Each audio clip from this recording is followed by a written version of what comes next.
call this meeting to order. Please silence your electronic devices so that we can conduct our business and stand for the invocation by Council Member Schmidt.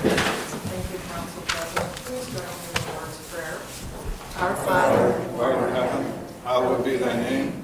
Thy kingdom come, thy will be done, on earth as it is in heaven. Give us this day our daily bread, and forgive us our trespasses, as we forgive those who trespass against us. And lead us not into temptation, but deliver us from evil. now I pledge allegiance to the flag of the United States of America and to the republic for which it stands, one nation, under God, indivisible, with liberty and justice for all.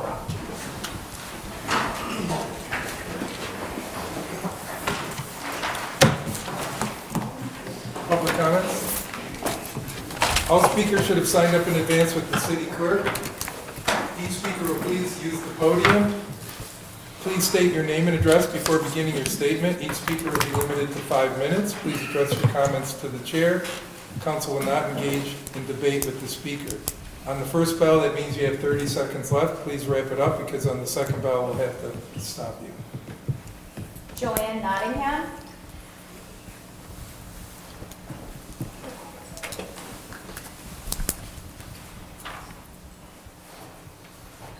Hello, my name is Joanne Nottingham. I live at 400 Towers. Could this council please explain to me why a level 2 sex offender is living between 2 schools and across from a library?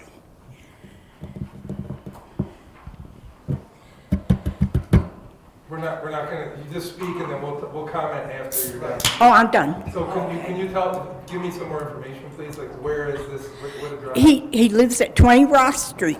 The kids got to walk on the same side to and from school every day. Okay. Thank you. Sammy DeSalvo. Hi everybody, Sammy DeSalvo, 33 Walnut. I have 3 points I'd like to make. I'll start with the easiest one, and that is there's a stop sign at the corner of Harvester and Ellicott Street. I've only been driving 15 years, but I think it used to be a yield sign back in the day. Can we turn it back into a yield sign? Many people don't really stop there, and it's kind of a safety hazard for people who do actually follow the law and stop. And I don't understand why that's a stop sign, but the corner of Jackson and Ellicott is a yield sign. So that's my first request. My second request is kind of commenting on the city charter, and if there's an explanation as to why our city council is as large as it is.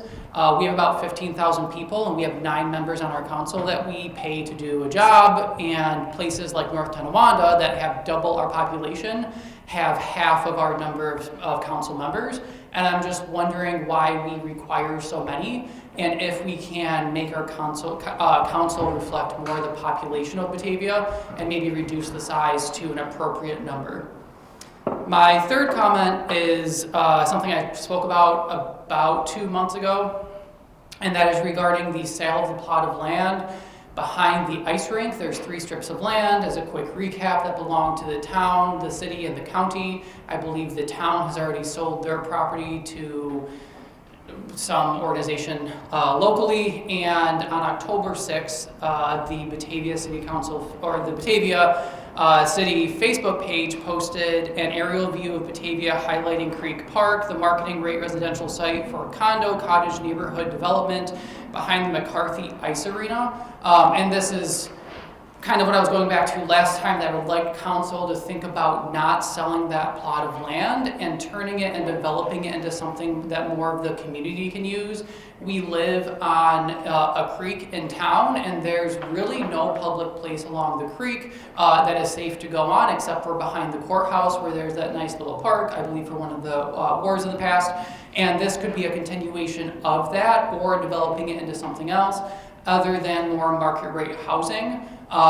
We all saw what just happened, and unfortunately we could not complete the market, or what was supposed to be market rate housing across the street here. And that was a warning sign that we had for 2 years. The first warning sign that was going to be for low-income housing came in a BATAVIA article on September 16th, 2020, when they announced and Severino announced that there was going to be low-income housing market used or money used for that. And then 2 years later, it seemed like a shock that that was a thing, even though we knew about it for 2 years.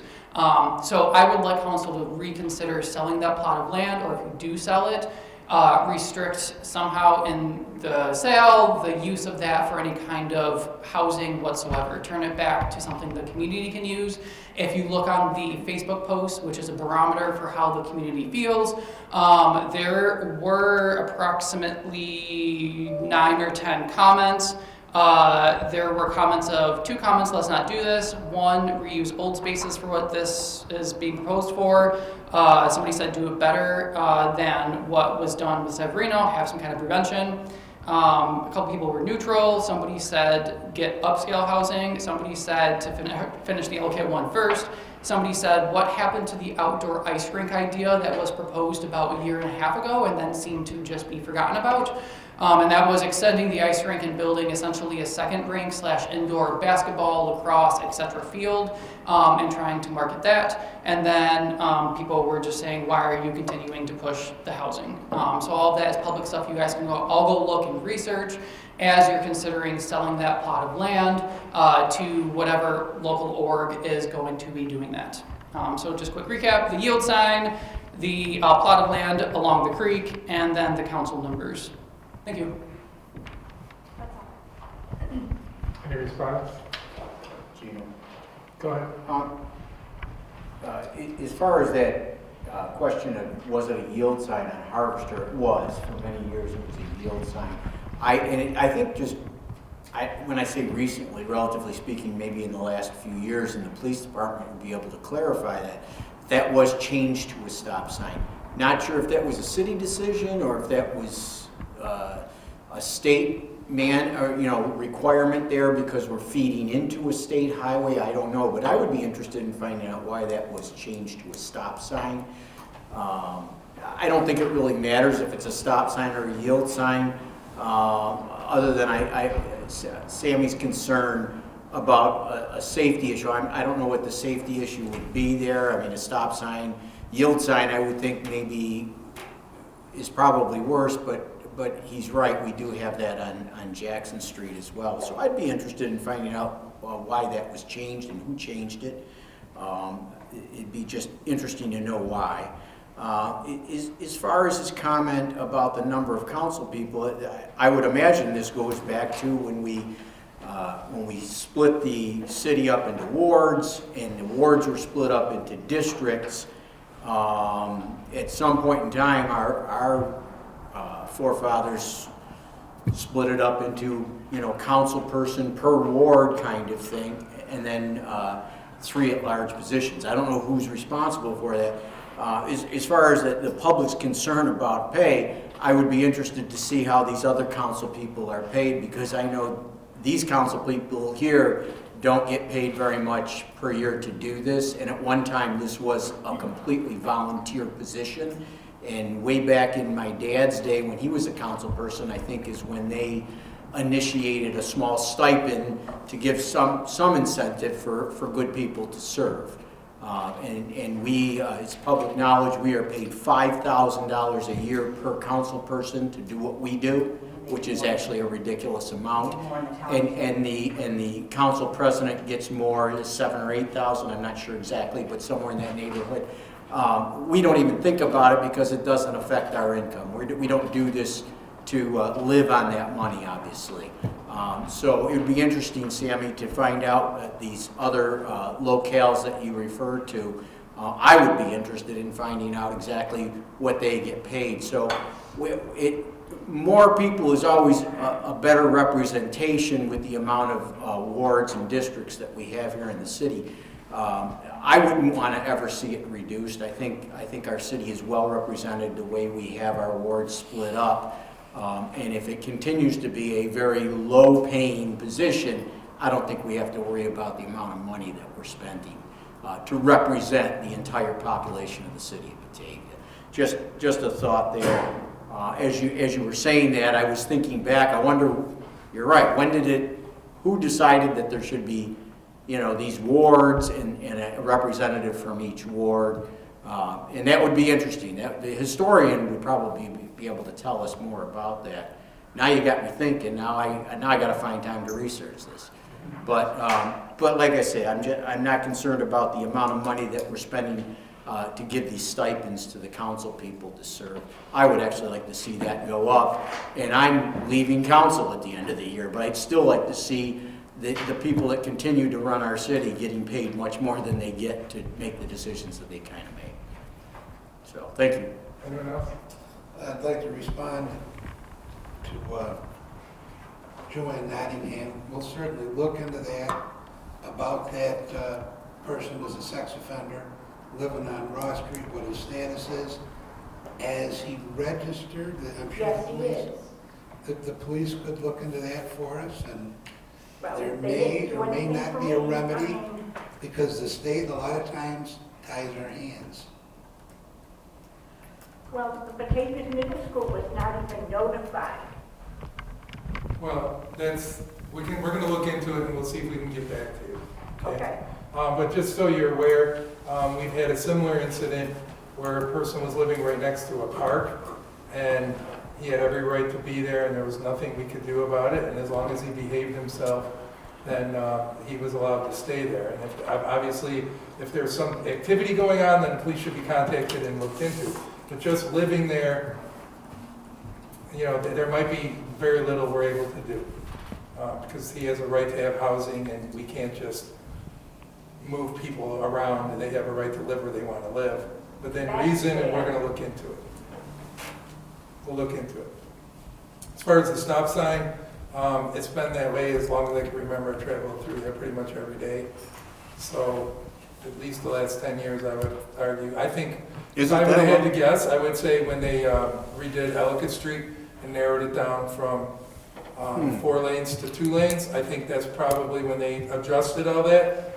But it's been quite a while since that's happened. I lose track of time. I've been in the Harvester Center with the studio for 19 years, and I go that way a lot when I'm coming home. I remember it being a yield sign too. Yeah, and I lose track of time of how long ago that was switched, and interesting. As far as the McCarthy Ice Arena, the reason the second sheet of ice was tabled, because it was at that time, before COVID, when we were talking about it, it was a $25 million project, and we just don't have that kind of money to spend on an additional sheet of ice at this point. If a private industry wants to come in and build a sheet of ice there, contact us, we'll talk to you about it. But as far as the city's concerned, we have other things we're spending our money on at this point, and we have to just, we can't do everything we'd like to do. So maybe at some point that's an idea, but at this point it was just too cost prohibitive for us to do that. And as far as the Creek Park being done into other things, that can always be looked at, but at this point we have a great need for housing, especially middle-income housing, and it seems to be the idea that keeps coming back for that project, that's still under review. So when that time comes, then you could come and speak and give your opinion on it. But at this point, it's really nothing really moving on there. It's just a very slow process. We're still looking into it. Anyone else? Okay. Communications? Ever-Present Church submitted their application for Thankful Heart Luncheon on Sunday, November 19th at 9 a.m. in the City Center Concourse. Any questions or concerns on that? Okay. The next City Council meeting will be held Monday, November 27th, 2023, 7 p.m., City Hall Council Boardroom, second floor, City Center. Today we have a couple presentations. Which one do we want? Radon is up first. Is that the one we want to do first? Okay. Radon testing. We do need the screen. Correct. Sorry, Council President. Of course you do.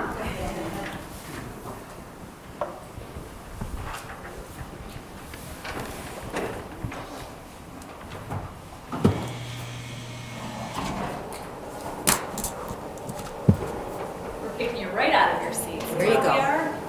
There's radon over there anyway. Probably.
Well, you know, while we're starting to get this display going here, I will introduce us. I'm Sherry Bensley. I'm the public health educator at Genesee County Health Department. This is Alyssa Pascal. She is our environmental health specialist. So I'm sure she's worked with probably several of you in this room. And this is our Genesee County Radon Awareness Program. If you take a look at our agenda, we're going to just be very brief, I promise.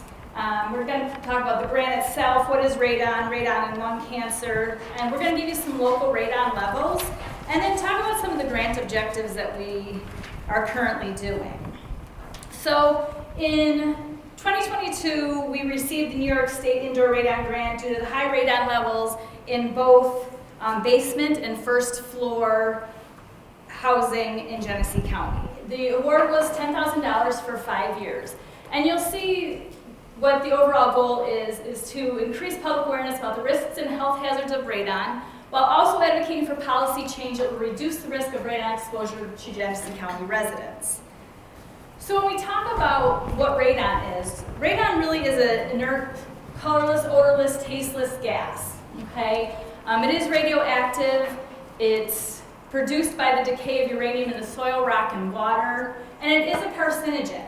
If you look at the carcinogen of radon, it actually is the second leading cause of lung cancer amongst everybody in the population, and then the first leading cause for those who do not smoke. All right, so radon is measured and reported in units of picocuries per liter. Just to give you kind of a background, the average outdoor level of radon, and this is in the United States, is 0.4 picocuries per liter. The average indoor level for the United States is 1.3 picocuries per liter. And then here in New York State, it's 6.2 picocuries per liter, which is well above the national average, and it's also above the recommended residential action level, and that's provided to us by the EPA, and the level is 4.0 picocuries per liter. As Sherry mentioned, radon is the #1 cause of lung cancer among non-smokers, and overall it's the second leading cause of lung cancer in general. It's reported that about 21,000 individuals die of lung cancer due to radon each year. And of those 21,000, 209,000 of them are among people that have never smoked. So what we're looking here is a New York State map of radon zones. If you look at the red area, those are radon zones that have more than 4 picocuries of radon. Zone 2 is a little less, and then of course our yellow zone, zone 3, they really don't have much. They're less than 4 picocuries. This is from the EPA. The next one you'll see is we broke it down just for Genesee County. This is basement radon levels, and if you notice in Genesee County for basement, Stafford is the highest right now, and then the ones around it are quite high as well. And that's for basement radon levels. So that's when people have tested in their basement. And Alyssa's going to get into this real quick pretty soon about how to test. And that is in basement levels where people spend some time, right? So we ask them to test in the lowest livable level of their home. For this slide, it is the basement levels. If you look at the first floor radon levels, you'll now see that Darien has joined Stafford in greater than 10 picocuries. And then, again, everybody around Stafford, including Batavia, both city and town, Bethany and Leroy on the first floor have high radon levels as well. What you're going to see right on this slide is our year one data. So our year goes from January until June in this slide because we started a little late because we did not get the funding in time. But if you notice our year one statistics, you'll notice that Batavia does have 90 kits that were distributed between January of 2023 and June. 16 were elevated and then 30 were below. If you look at other places, you know, as we've tested, even Alexander, we did 8 kits, 3 were high and then 2 were below. So totally we have 174 test kits that we distributed between January of 2023 and June. 37 were elevated and then 57 were normal. This is our year 2 data. So years for us in the radon grant start in July. So from July 1st to actually, this is about the end of September. We have not done our averages yet for October and November. This is including. Oh. It's updated. Wow, Alyssa did update. Thanks, Alyssa. Yeah. So this is to present. So as you'll see, Batavia, as we're getting out there quite a bit. So we've already done 27 tests. 9 have been elevated and 2 have been below action. You'll notice that those are the test kits distributed, but right now we've only had 11 that have been tested. You know, we give them out at no charge to residents of Genesee County, and then they test them. Sometimes they test them right away, sometimes they wait, and then they send them to the lab, and then it takes a little bit for the lab to get back to us.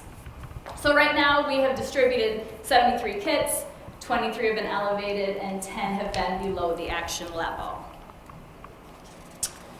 So now you're probably thinking, well, how do you actually get these results? So there's a couple different ways to test your home. There's short-term tests and long-term tests. For the purpose of this grant, we have short-term test kits. They're little charcoal canisters. Essentially, you're just removing the sticker, setting them out for about 2 to 7 days, and then resealing them up, sending them to the lab, and then they can give you an average of what the radon was during that time period. But you're only seeing a short amount of time. So the long-term tests are a little bit more accurate, and they do give you a better indication of your annual radon levels. But the short-term test kits are cheap, easy to use, and you get results quickly. The important thing when you are testing your home is that it's done through an approved laboratory. So it's the Environmental Laboratory Approval Program that you're looking for. And there's a list of certified testers on the Department of Health's website for New York State. When you actually go to set out the test kit, you want to make sure that you have closed house conditions. So all that means is you don't want it to be a nice sunny day where you've got all your windows open and the air is blowing in and out. It's better to test in the winter when you're all closed up, but that doesn't mean you can't test in the other months as well. You'll test, like Sherry said, in the lowest livable level of the home. So I always tell people, if you're only down in the basement for washing your clothes and that's it, you're never down there, then you'd probably want to test your first floor. But if it's a finished basement, you've got a bedroom down there, definitely test the bedroom or the basement levels. And then if you do get an elevated result with these short-term canisters, They do recommend that you do a second test and take the average of the two, just because they are a little bit less accurate than the long term. But the average of the two should give you a pretty good representation of your levels. If you do have elevated radon levels in your home, which is common in Genesee County, we would recommend mitigation. It's not required in New York State that a mitigator is certified, but it is our recommendation that you find a certified mitigator. Again, those can be found on the New York State Department of Health's website.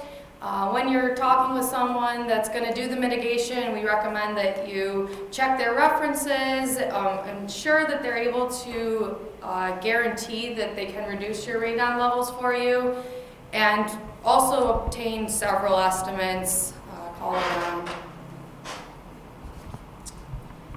All right, so what is it that we're proposing? We would like that all new homes be built with radon reducing features. In a little bit lengthier presentation, we would go into what those types of mitigation features would be. But for the purposes of the requirements we're looking for, it would just be a passive ventilation system, basically just venting up to the roof with the option to add a vent fan. This is much cheaper if it's done at the time of the construction rather than going back after the house is already built and then realizing you have a problem and then trying to fix it. So it's more cost effective and it would eliminate potential exposures. And it is currently a requirement in 11 different states, so it does seem like that's the way things are going. Obviously, not all states have adopted this though. So one thing that I want to express is that just because your neighbor has a high radon level does not necessarily mean that you will, or vice versa. So it really is very specific to how your house was built, what the foundation is underneath it, and if you have even cracks or something in your basement. That's how radon can get in. So, you know, we are asking that everybody test. That's one of our things for our grant is that, you know, we're asking as many people in Genesee County to test their homes so that we can, you know, give you information about mitigation. Unfortunately, right now, we do not have a grant that helps the cost of mitigation. We're looking into it. We're always looking into grants for this. But right now we do not, so we would just, again, like Alyssa said, we send you to a mitigator who, of course, is certified. Does anybody have any questions? How do we get the test kits? How do people get those if they want to? Certainly. So I do have like 5 here tonight. We are, all they have to do is call the Genesee County Health Department and we will definitely get a test kit in their hands. We are also out in the community at different events, things like that, and then we generally carry them with us when we go there as well. We are also in the process of getting them out to the different municipalities and the town clerks. So I believe maybe the city already has a couple, but if they're in need of more and there's a location at the city, we would be more than willing to have that set up as well. So you only need one, you don't need multiple ones in your house. You just put one kit in the lowest living area and that should be enough to get you started? Correct. I've got a few questions. In all these studies, we know that the Stafford area is the hot spot. Have we found though, like within the Batavia area, are there more occurrences of this, like on that end of the Batavia area, on the east end of the town there of Batavia? Is that, I asked that because my brother-in-law moved in from Texas a few years back, bought a house right on Batavia Stafford Town Line Road, and the house had already been mitigated for radon when he bought it. So I'm just curious about that. Have you found that to be the case? We, at this point, don't necessarily have the data to support that one way or another. We're looking into getting into the GIS mapping, and hopefully that will be able to show us a little bit more trends similar to what you're speaking of. So right now, I'm not sure, but hopefully in the future we'll be able to answer that. Gotcha. Second question would be, you mentioned that these temporary tests aren't always completely accurate, and that you should, do a second test if you find that it is showing a higher level. Do a second test at a different time. Does radon, is it at different levels in your house at all different times? Is that, it's Yes, so, not just present and you got to do something about it if it's high? right. It does depend on things like having the windows open, having the doors open, the time of year. All those things do impact your radon level at that time. So that's why if you do the long-term test, you'll get a better understanding of what the annual radon levels are without so much fluctuation. So that's the one downfall of the short-term test kits, but it is a starting point. My third question would be, do you guys have any ideas of what it would, an average cost for a household to mitigate if they find it? And that alone, just the fact, knowing that we are kind of in a hot spot, I would think there's got to be grant money available to help residents out that find it, and I would encourage you to search. I know that within the city, we're always searching for grants, and we have management that's very successful at doing that. So if you need any help, Okay. I think someone over here We're can gonna help. hold you to that because we are really looking for grants to do the mitigation. Now, I have been told that it's, like a household, it's kind of normal household expense. But for me, when I do any kind of, remodeling or something, what I think is gonna cost $500 costs $5,000. So I don't have a specific answer. I've heard anywhere from $2,500 up. But don't quote me because I'm not really, Right. that's just what I have heard out there in the world. I'm just curious because I would imagine there's got to be probably a few different ways for them to mitigate depending on Yes. the levels and that kind of Yes, there are several ways. to And mitigate. also depending on the type of foundation, whether it's a crawl space or if you've got a basement, those things would impact what type of Right. mitigation. Yeah, okay. I'll have to research that on my own. It'd be interesting to find out an average cost. Any other questions? I just have. Certainly. I mean, John asked a couple of the ones I was going to ask, but if you do a test and you show high, is the state mandating you to mitigate No. if you can't afford to do it? No. The only thing that I know of is that if you were going to sell your home and it had previously been tested, that is something you have to disclose at the time of the sale. But as far as the health department or the state or anyone coming in and telling you you have to mitigate, that's completely up to the homeowner's discretion. Any other questions? All right, thank you. Thank you so much for allowing us to be here, and I do have some test kits. Can I maybe leave them I'll with the take one. paperwork? I'd like to try one. Okay, all right, so yeah. I heard something at one time that the south side was a little Yeah, prevalent, but I my don't know parents if had it. that's true or not. We'll find out. I remember hearing about it years and years and years ago. Including the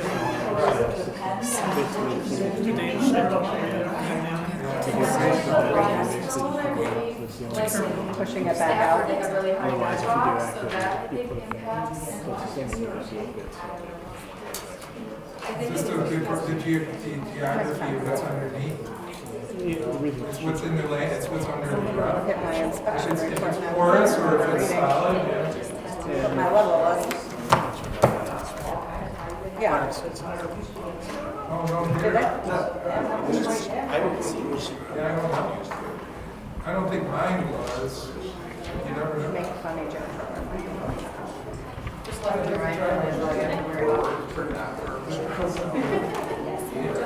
These comments right in, so you get a result.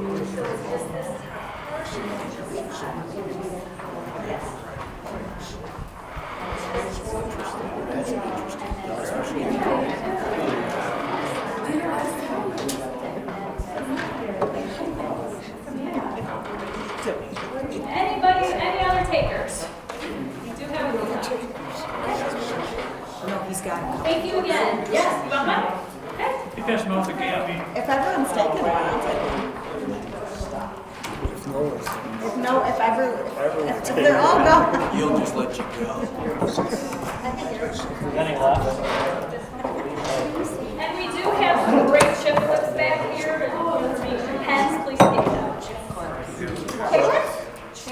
clips. Clips. Magnet. Everybody needs a chip. A lot of people need left side. Right. I'm trying to do what you did to me. You didn't move your chip clips. Got it.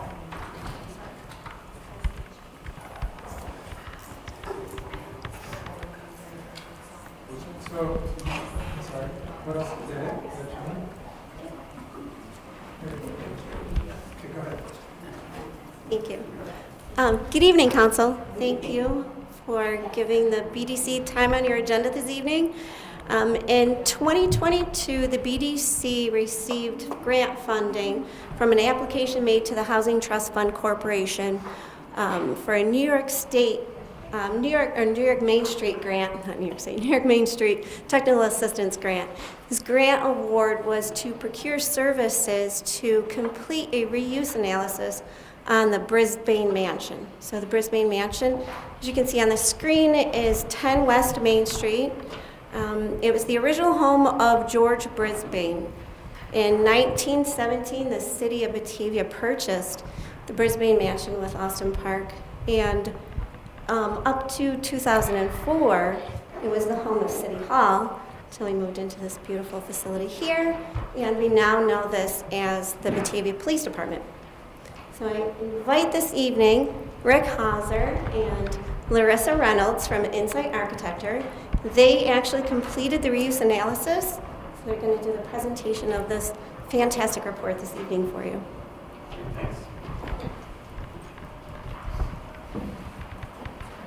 So that was a good intro, and I love the history of this building. This is a 170-year-old building. So for starters, that's impressive.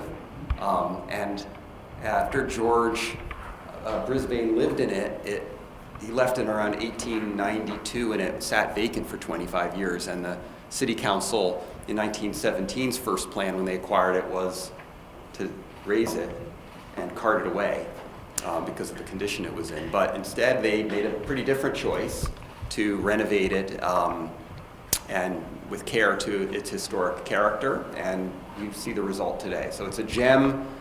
It's at a key location in your community, and we're just going to provide you the tip of the iceberg on the report tonight. The full report obviously goes into a lot of details. Ultimate aim is to give you the information you need to better understand your options, and certainly for the BDC and the city to help market it to prospective developers. So our job was really this reuse analysis. I think of it a bit as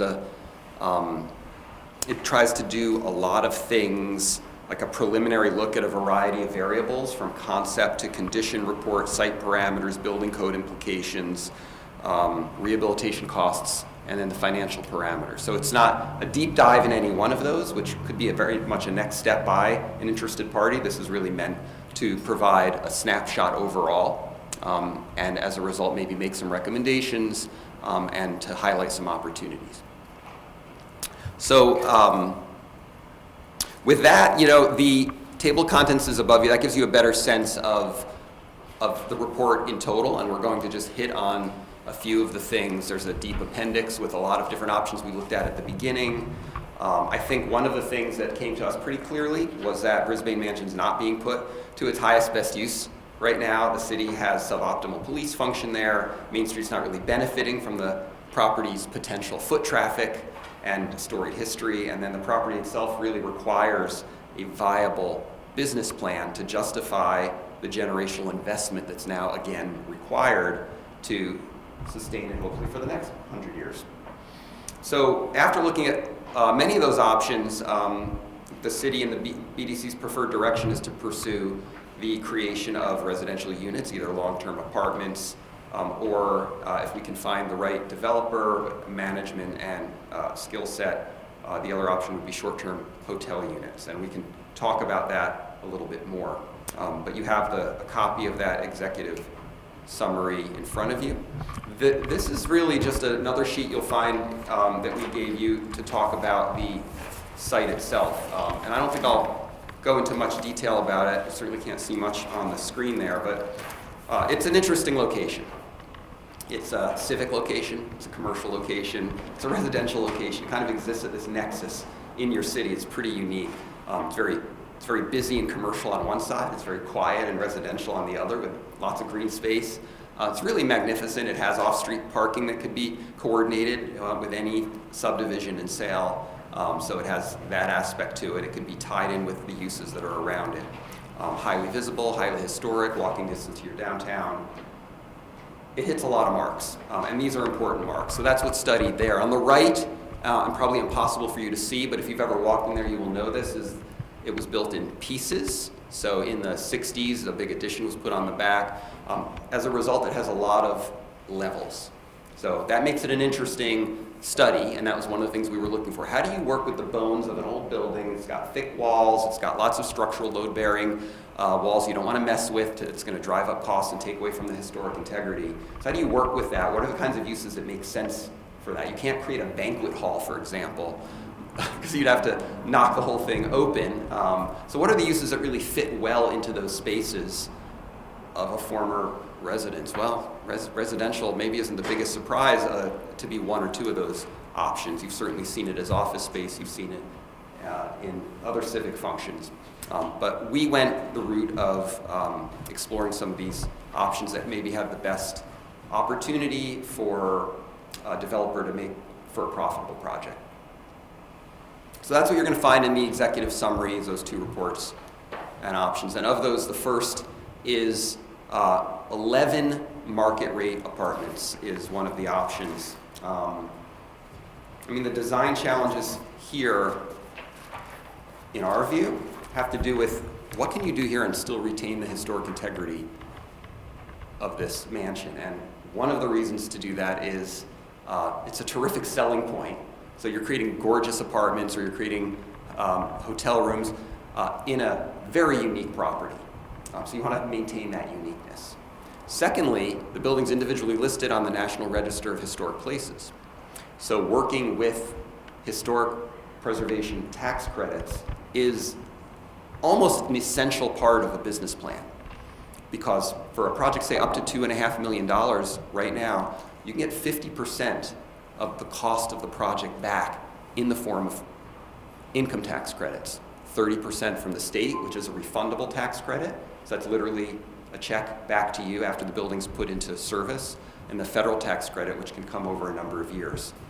Some developers will package those and try to syndicate them on the market in order to get funds in advance. But either way, historic rehabilitation makes good economic sense for a developer, and in this case also really works well with the potential uses. So that was another key part of it, and again, working with the historic fabric that is still intact. So with all that in mind, and without belaboring the design, this is a first floor plan on the left, a second floor plan on the right. If you're familiar with the building, north is kind of to the right, so you park in the back right now, and you kind of come in from that direction. And so this explores that, how do you open up that central hall, really celebrate that piece as a historic part of it, and also as an organizing principle for the layouts. How do you create units? In this case, 4 two-bedroom units, 7 one-bedroom units. You integrate what was the former servants' quarter, which is that almost freestanding building in the back northwest corner. So you have buildings, you have spaces of different sizes, but these are all really nice, well laid out apartments.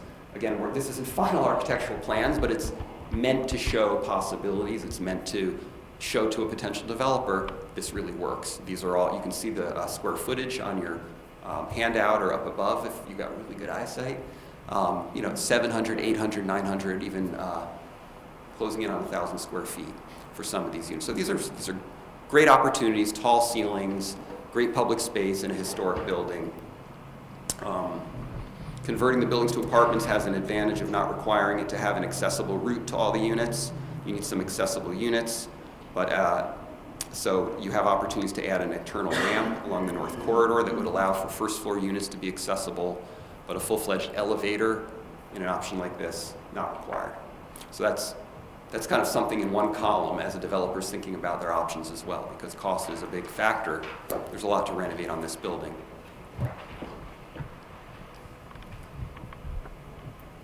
When we're thinking about about what uses we're proposing for this building, we're really thinking what the building wants to be. Because of a lot of the things that Rick said, the location of the building, it's centrally located to everything basically in Batavia. There's no other kind of lodging or hotels in the city core. The history of it, the quirkiness of it, those are the key ingredients that really make a really nice boutique hotel. And a really well-managed boutique hotel, someone that's gonna love and showcase the history and the elements of it, and obviously profit from it,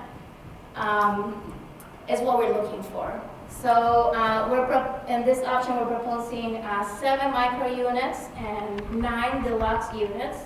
And like Rick mentioned, first floor is on the left. So if you come through the back, which is kind of the front, we're proposing a ramp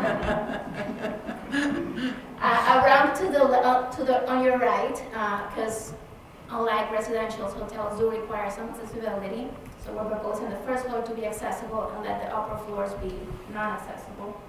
And if you've been to the building, when you come in, there's the long hallway, and there's these big doors, and everything's kind of blocked and obscured. So we're thinking of opening all that up, make a nice vestibule, bring some light in, and then after we are settled into a nice location, then we kind of orient ourselves into nice bedrooms, bedrooms, as you can see on the surroundings. Working with the existing walls, existing windows, existing openings, trying to really maximize on the key components, architectural features that are remaining on the building, and just try and make it happen. Yeah, I think that was really the study. Like, what fits in here that still retains the character? You have, you have old fireplaces in there. You have windows in very specific spots, and then all those load-bearing walls. So the last piece we would touch on then, but that again is detailed further in the overall report, is this piece on financing, which is for the intent of the potential developer. But really, we were just trying to look at an option that could be profitable, that would be attractive to a developer, working closely with the city and BDC on something that met your goals at the same time. There's a few things. I don't have to talk to Batavia about working with New York State on grants. Terrific job with different programs, and so there are several that we noted in here that could be a good fit for these proposed uses. I mentioned the historic preservation tax credits, which are enormous for a building like this. It's not an option for new build. It's not an option for things that are outside the historic center or buildings of historic integrity. So that's a huge selling point and a great opportunity for a developer. Property tax abatement is another piece of the puzzle. And then at the end of the day, working with the city on assessment. So there's a lot of subdividing to be done here to, before a sale takes place, what would that post-subdivision assessed value be? What would a sale price look like? Rather than answer that question, we're just noting in here what are some of those variables. You want to put a developer in a place where they can afford to make a really large investment, potentially. So figuring out what this thing really is worth, if the right development were to happen, is described in the report as well. Our preliminary budgeting, and again, this isn't detailed design, so we weren't pricing mechanical systems or plumbing, but based on our previous experience with historic buildings and working with these programs, this year's costs about $3.5 million for the residential piece, maybe up to $4 million for the hotel room piece, was a preliminary number that we were using in order to set some parameters. So not an inexpensive renovation, again, for 11 apartments or how many hotel rooms? 16 hotel rooms. So that's outlined here further. The apartments might generate up to $164,000 a year, but again, that's a lot of investment in the project. So we have a sample financial path that we lay out how all these variables would work together. It's our opinion that if many of the assumptions and programs bear out, Brisbane Mansion could be a successful renovation and a real contributor to Batavia's future. So hope you get some good reading in. Very excited about the next phase for the city of Batavia with this historic building. And we're certainly here for any questions.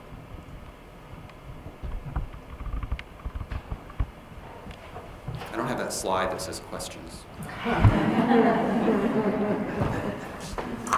We're available also outside of this, so that Tammy's been a great conduit for communication, and we're happy to get back to you and then follow up, so make sure you have all the info you need to move on to the next stage. Great, thank you very much. Thanks. For coming. Thank you. The expedited version that you heard this evening, the report's actually 83 pages long. So the amount of words that you heard come from each of them, the amount of work that went into those 83 pages is just phenomenal. And they've actually been quite a pleasure to work with. So we did this in the hopes of being absolutely prepared for when the new police station is built, the police department moves out, and is ready to have something done with Brisbane Mansion. So we're pretty excited about it. So thank you again for your time this evening. Thank you.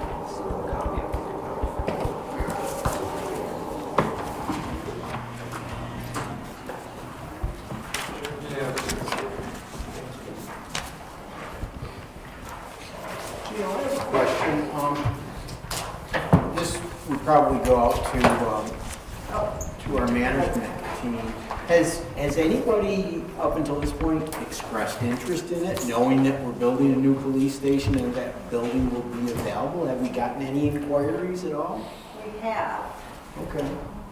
Because I figured there's got to be some developers that got to be ready to hop on something like that for the sole purpose of downtown, really nice apartments. So we've had, Tammy's actually taken a few different prospective developers through to get a feel of what they think prior to this report being done, with them understanding that this will be an RFP scenario in terms of how we, the word dispose of the property, reuse the property is a better word. So we definitely had interest in it. We have some of local developers interested and some of the smaller developers in the Buffalo area that do work on historic buildings that have expressed interest and kind of are saying, when it's time, when you're ready to put out the RFP, make sure I'm on your list. So beyond that, I think that's the best we can ask for. And the BDC is actually hosting a developers tour this Friday, bringing in developers, local developers, some from Buffalo, Rochester area, to show different sites and buildings around the city, whether they're city-owned or they're owned by private businesses. And they'll be stopping here just to, again, try to build some excitement around this as a potential project in the future. Great. Anyone else? Okay. Thank you for the presentation. It's very, I love that old historic building, and I'm glad, and the public should be aware that we're definitely trying to repurpose it. And at no time, we haven't even begun to discuss anything other than keeping the building there and repurposing it into something nice for our downtown. And hopefully getting it on the tax rolls. Yeah, that's the main thing too, is get it on the tax Because we rolls. we won't have a public use for it once we move the police into the new police station. Great, thank you. You've all been given a copy of the September 2023 financials. Are there any questions or concerns related to those? Any omissions or concerns you've noticed in there? So are we in all consensus to approve the September 2023 financials? Okay, those are approved.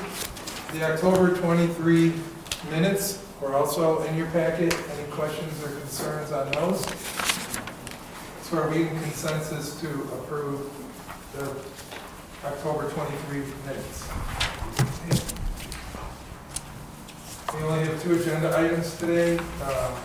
1/12/2023, the Harvester, Richmond and Harvester Monticelli. Mr. Bartkowski.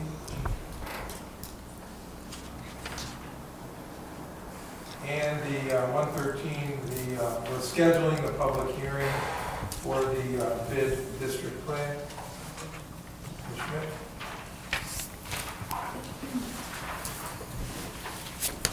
City Attorney's report? Nothing specific to report on at this time. Okay. City Manager's report? Just two small notes. December, I'd like everyone to possibly hold their calendar for December 21st. We have a timeline we're working under with the acceptance and award of the bids for the police station.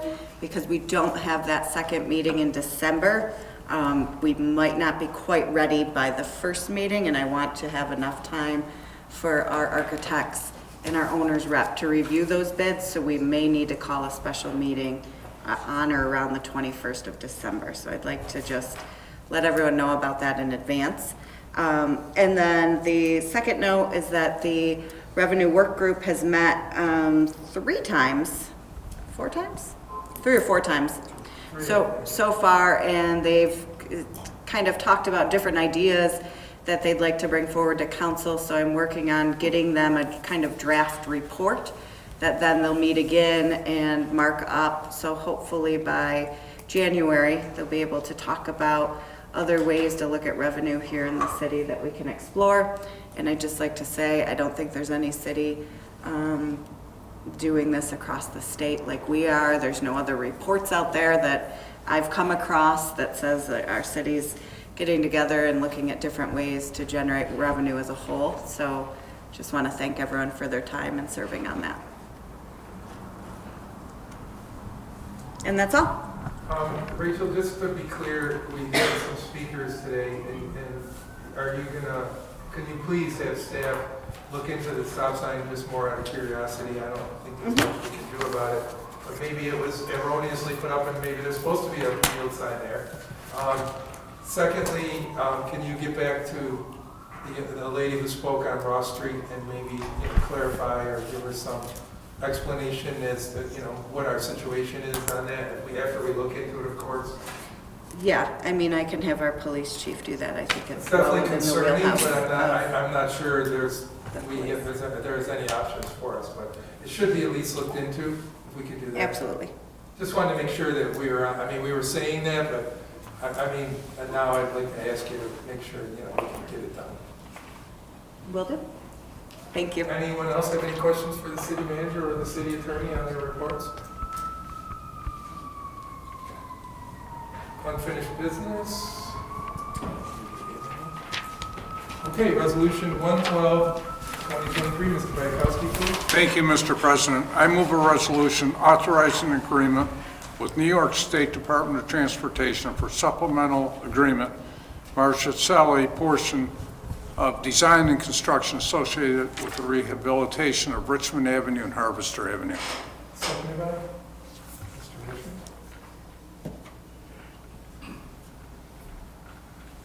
Any questions or concerns on this? Call the roll, please. Councilmember Bayakowski, Yes. Jankowski, Yes. Twitchell, Yes. Canali, Yes. McGinnis, Yes. Briggs, Yes. Schmidt, Yes, Richmond. Yes. Resolution 113, 2023, Mr. Schmidt, please. thank you, Council President. I move a resolution to schedule a public hearing and introduce proposed local law number 3 of the year 2023 entitled Amending the Business Improvement District Plan. I'll second that. Mr. Bayakowski. Questions or concerns? Call the roll, please. Councilmember Schmidt, Yes. Richmond, Yes. Bayakowski. Yes. Jankowski, Yes. Twitchell, Yes. Canali, Yes. McGinnis, Yes. Briggs. Yes. Okay. Someone has a resolution, Mr. Richmond, you want to take us into executive session? Do you have that in your packet?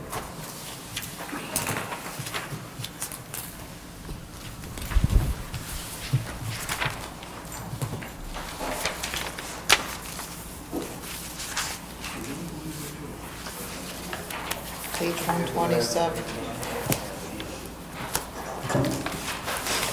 Okay, I don't seem to have it either. Do you have the resolution? It's It's this one, page 127.